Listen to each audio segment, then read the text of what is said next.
comment came from Eze, not from.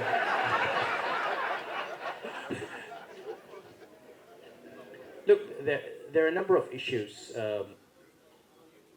I think that you know when you go through university and you are graduating, they tell you have been found worthy in character and learning. What is missing in Nigeria is not learning. How many graduates do you have in government? They went through university. It's not about learning. At least not about academic learning. You know, people go there and they're simply behaving like children who were not well brought up. Look, if you economics can be common sense. The truth is, I don't think there is any serious economist who would not have told you 10 years ago that this is where we're going to end up. There are certain things you do, and you know where you're going to end up. If you continue inflating fuel import numbers and taking money out of federation account and saying you're paying subsidy, that is not subsidy. It is not a limitless pool. Okay? If you continue printing money like there's no tomorrow in ways and means, just printing money, and then pretending that you can keep the naira artificially strong, you create a room for arbitrage, people become multimillionaires in the short term, but you know that the economy is going to suffer. These are things that we said. So when you talk about calling out people in the past, that is not the problem. The problem is calling out people in the present. So what I find in Nigeria is when people are in power, people like us who take risks speak, everybody keeps quiet. When they die, everybody now opens his mouth. You know, so there is no point talking about dead people. You talk to them when they are there. And if enough of us speak, these things change. This is the first point. The second point is we must make a distinction between tactical, even if necessary, interventions and reform.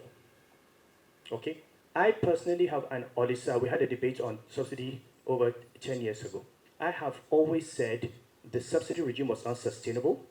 We cannot continue supporting foreign refineries when we're an oil-producing country, keeping refineries open abroad while we're not doing our own. Today we have a situation where we have our own domestic refinery. We're not importing petroleum products. We're even exporting to Europe, and this is very good for the economy. Artificial exchange rates, especially when you're printing money, cannot work. There was going to be a devaluation. Now, so for me, removing subsidy or liberalizing exchange rate, these are good interventions. Now, were they done at the right time?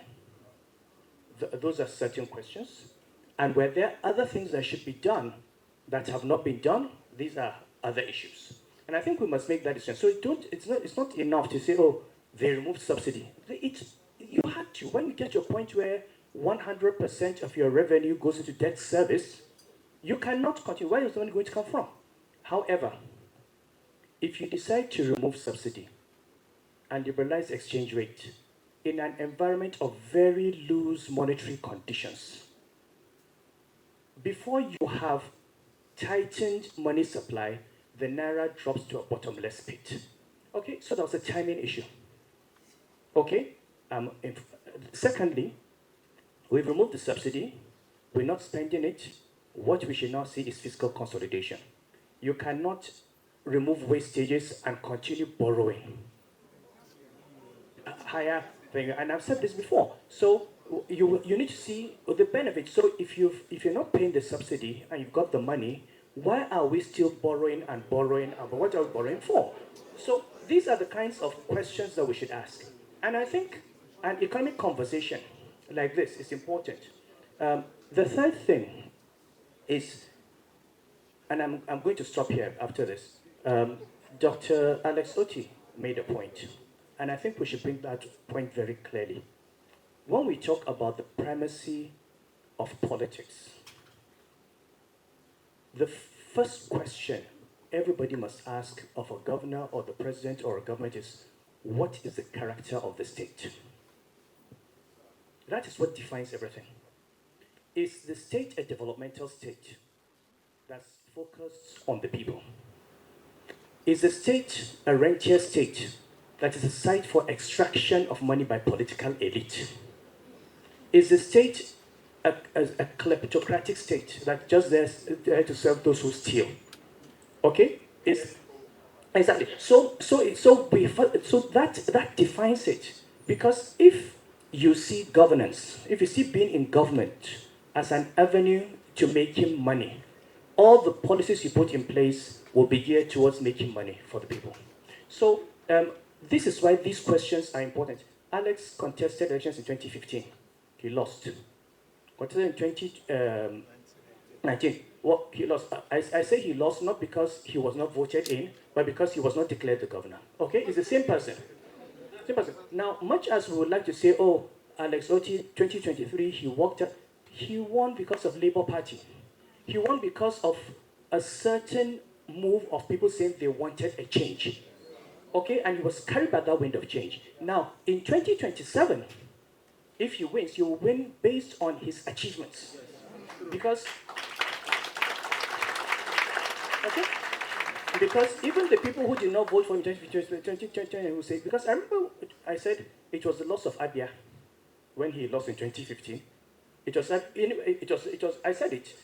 I said it was the loss of Abia that they lost. Okay? It was Abia people who lost. And when they elected him, they are the ones who won. It is up to them to decide. Do they want to see these roads and these bridges and this power and this investment? Or do they want to continue collecting handouts and go back to where they were? So there is hope. And if you look at this country, if you look beyond, beneath the federal level, look at the state level, you'll find a number of governors that are doing good things. And interestingly, many of them were bankers. It's true. It's true. Many of them bankers. No, seriously.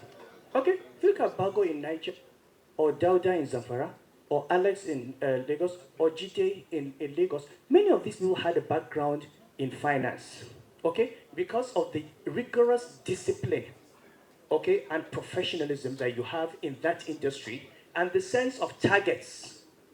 You have to reach a target. You don't just go there at the end of the after 1 year, what have I achieved? And I think that mental thing helps us. I'm not speaking because of my constituency, but that is, I think we should get more competent, experienced bankers into these offices.